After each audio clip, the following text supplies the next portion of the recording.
Come on, Astro Commanders fan, coming with another video here on the channel with more updated information about our Astro Commanders. Don't forget, leave the like, subscribe here to the channel, it's very important. At the end of the video, leave your opinion about today's information. So that's it, let's get to the information. Issues seem to keep finding the Washington Commanders this season. Between a string of injuries that have hindered their progress and a series of suspensions, the team can't seem to catch a break. Commanders linebacker Frankie Louvu faced a suspension for repeated hip drop tackles, which was later reduced to a fine after his appeal. Then, during Sunday's game against the Detroit Lions, defensive tackle Daron Payne was ejected after throwing a punch at Lions wide receiver Amon-Ra St. Brown. After the game, teammate Javon Kinlaw insisted that the wide receiver struck Payne first. Payne later posted a video appearing to show St. Brown throwing the initial punch. Now, St. Brown is speaking out and sharing his side of the story. On a recent episode of his St. Brown podcast, the star wide receiver explained that the confrontation began 2 plays before Payne threw the punch. 2 plays before that I'm blocking, I believe it was number 20, said St. Brown, referring to Commanders safety Quan Martin. He is low-key driving me, he got under me, and he's driving me back into the pile, he continued. The play is kind of dead and he drives me down. I mean, good play by him. As St. Brown continued, he said that was when things started to go wrong. I get up and he's talking to me, whatever, I wasn't even saying much and Payne comes out and bumps me, according to St. Brown. The bump from Payne left St. Brown confused. I'm like what the F***K, he said. St. Brown admitted that after that, he hit Payne and that Payne started talking trash. Then I hit him again, I accidentally hit him in the face, St. Brown admitted. I didn't mean to jab him in the face, I just meant to push him off and I so happened to hit him in the face. Officials appeared to miss the initial exchange, as no flag was thrown on St. Brown. Payne's retaliation, however, drew a penalty resulting in his ejection and a subsequent suspension. St. Brown acknowledged his role in the altercation. At that point I was like I shouldn't have done that. Probably a flag, the ref was standing right there, he didn't throw the flag, so that's that. What St. Brown didn't anticipate was Payne's response 2 plays later. Despite the release of video footage and now with St. Brown's own account of events, Payne's appeal was denied. As a result, he will remain suspended and is ineligible to suit up against the Miami Dolphins on Sunday. Nobody expected the Washington Commanders to be in this position. There were questions about whether their miraculous run in 2024 could be sustained, but very few projected such a dramatic drop-off in the second season under head coach Dan Quinn.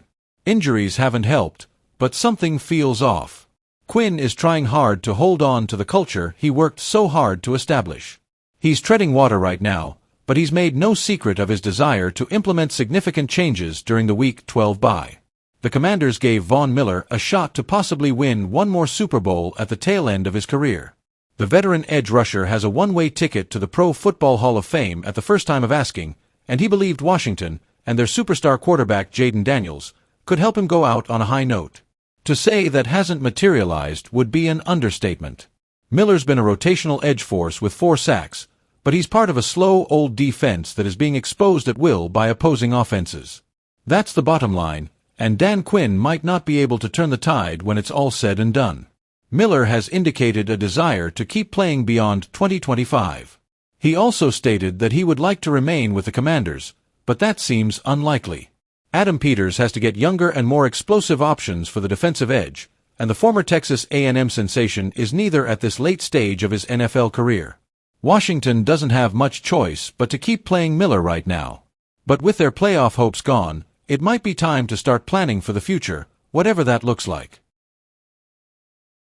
The Commanders have gone without safety Will Harris for most of 2025, an injury-ravaged season for the team. Harris is closing in on a return, though, as the Commanders opened his practice window on Wednesday. They'll have 21 days to activate him from IR. A former Lion and Saint, Harris signed a 2-year, $8 million deal with the Commanders as a free agent last March. He started in Washington's first 3 games and made 11 tackles before suffering a broken fibula in a Week 3 win over the Raiders. The Commanders were 2-1 at the time, but they've since fallen to 3-7 and drifted out of the NFC playoff race. After Harris went down, the Commanders quickly added the experienced Darnell Savage to their secondary. Savage entered Washington with 82 career starts, and that number hasn't changed. He has worked as a backup and played just under 22% of defensive snaps in 7 games with the Commanders. With Savage in a reserve role, Jeremy Reeves has gotten the lion's share of playing time at safety alongside Quan Martin. Reeves is better known as a special teams contributor, but he has made 6 starts in 10 games and totaled 56 tackles and 3 passes defensed. Pro Football Focus ranks his performance a decent 41st among 91 qualifying safeties. While it appears the Commanders' defense will welcome Harris back in the coming weeks, wide receiver Terry McLaurin could rejoin their offense soon. McLaurin, who's dealing with a quad injury, will not play when the Commanders face the Dolphins in Madrid on Sunday. However, head coach Dan Quinn said McLaurin will begin on-field rehab work this week, via Josh Alper of Pro Football Talk. Washington has a bye in Week 12, but McLaurin may be ready after that. After posting his 4th straight 17-game, 1,000-yard season and scoring a career-high 13 touchdowns in 2024, the 2-time Pro Bowler has played in just 4 contests this year. That partially explains Washington's precipitous drop in the standings after a 12-5 finish and a conference title game berth last season. And that's it, Astro Commander fan. I hope you enjoyed another video here on the channel with information from our great team. Don't forget to leave your like and subscribe here to our channel for more information. Comment below now what you think. Your opinion is very important about today's news. So that's it. Until next time. Thanks.